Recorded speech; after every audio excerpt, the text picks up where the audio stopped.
Controller লিখছি, লেখার সময় আমরা একটা জিনিস এনশিওর করছি, কন্ট্রোলারের নামের শেষে কিন্তু কন্ট্রোলার থাকতে হবে, নাহলে কাজ করবে না। ওকে, সো অ্যাকশানের মধ্যে যে হিটটা পড়ে ব্রাউজার থেকে অথবা ক্লায়েন্ট থেকে এসে, এটা এখন সবার কাছে ক্লিয়ার। এবং ও কল করার সময় মেথডের প্যারামিটার কয়টা সেটার দিকে তাকায় না, কিসের দিকে তাকায়?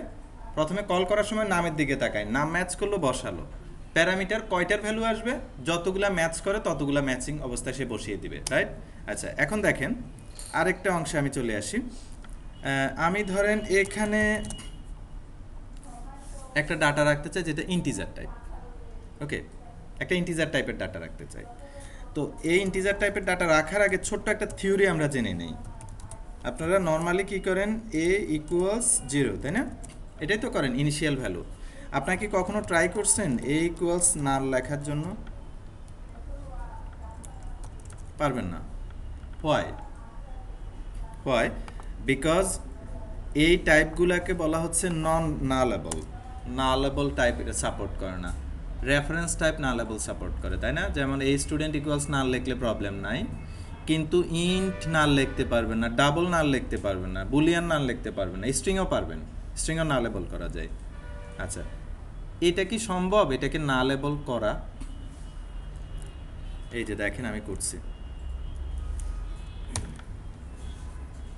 ডিক্লারেশন টাইপের পাশে যদি কোশ্চেন সাইন দিয়ে দেন, তাহলে ওইটাকে সে নাল নিবে, নালেবল করে ফেলে। এটাকে বলে, এটা অ্যাডভান্স সি শার্পের একটা ফিচার, সেটা হলো নালেবল টাইপ।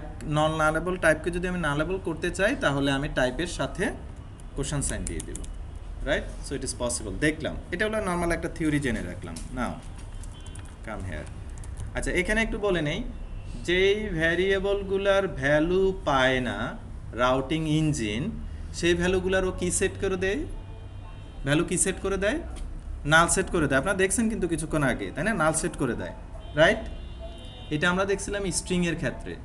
নাও এখন আমাদের ইয়াটা হলো ইন্টিজারের ক্ষেত্রে সে কী করে। আমি আবারও বলছি, আমি কিন্তু শুধু সি শার্পের ভিতরে নাই, এখানে আরও অনেক কম্পোনেন্ট কিন্তু এখন জড়িত হয়ে গেছে। এই কাজটা কে করে? রাউটিং ইঞ্জিন করে। সে কিন্তু সি শার্পের ইয়া না, ফুলি রাউটিং ইঞ্জিন ডিসিশন নেয় কোন ভ্যালুকে কী দিবে। সো আমি ইন্ট এ রাখলাম, আই রাখলাম। ওকে, চলেন আই রাখার পর এখন আমি রান করি। আগের মতোই student result, result question sign name equals Alif, then এম্পারসেন্ট I equals 100, এই দুইটা দিলাম, অ্যাড্রেস দিলাম না। সো আমরা দেখি আই ইকুয়ালস 100 আসছে কিনা, নেম ইকুয়ালস আলিফ আসলো কিনা। আসলো। এবার ডাটার মধ্যে একটু ভেরিয়েশন করব, আইটা দিলাম না, রাইট? এক্ষেত্রে কি হয়? ডিবাগ পয়েন্ট পর্যন্ত যেতেই পারি নাই, তার আগে এরর। মনে রাখবেন, রাউটিং ইঞ্জিন কিন্তু ম্যাপ করার পরে আপনার কোডে আসে, তার আগে কিন্তু তার কাজ। এর অর্থ হলো সে আসলে কাজটা করতে পারে নাই।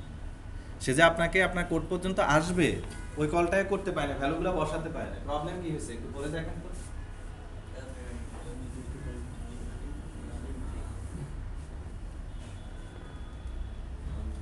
কি বুঝলেন? কথা হলো, ও তাহলে ওর কাছে ইকুয়েশনটা খুব সিম্পল। ও ইন্টিজার আসলে 0, স্ট্রিং আসলে নাল, এটা করতে পারে না। ও করে কি, যেটা নাম মিলছে সেটা ভ্যালু বসায় দেয়, যেটা পায় নাই সেটা নাল বসায় দেয়। এখন যখনই সি শার্পের কোড আসলো, যখনই নাল বসানোর চেষ্টা করছে, সি শার্পের কম্পাইলার তো চিৎকার চেঁচামেচি শুরু করছে, এটা নন নালেবল, তুমি বসাতে পারো না। বুঝতে পারছেন কি প্রবলেমটা কি? তাহলে সলিউশন কি?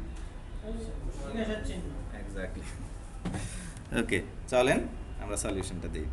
সো আমার এখানে নালেবলটাকে বসাতে হবে, nullable type. Now it will work. দেখেন এখন কি হচ্ছে। দিলাম, এই যে দেখেন এখন আয়ের ভ্যালু কত? নাল। ওকে, গেট ইট? আরেকটা সি শার্প, অ্যাডভান্স সি শার্পের আরেকটা ফিচার আছে, যেটা এখানে আমি দেখাতে পারি। যেমন আমি এক্সাম্পল হিসেবে এখানে লিখে দিই,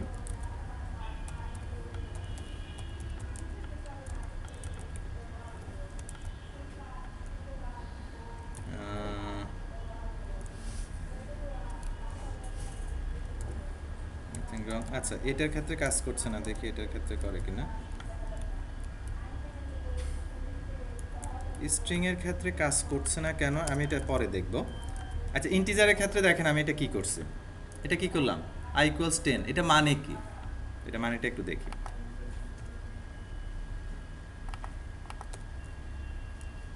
আই কি দিছি, দেই নাই।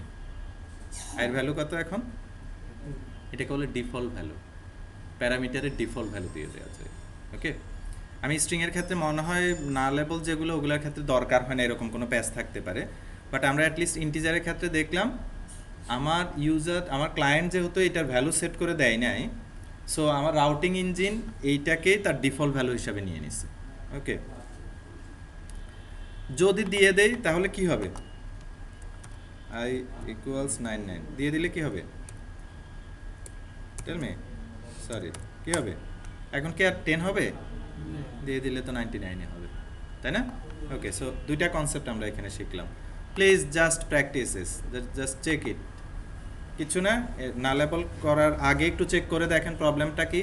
আপনারা প্রবলেমগুলো পড়বেন, প্রতিনিয়তই প্রবলেমগুলো দেখবেন, তো কাজ করতে গেলে তখন আসলে করতে পারবেন না।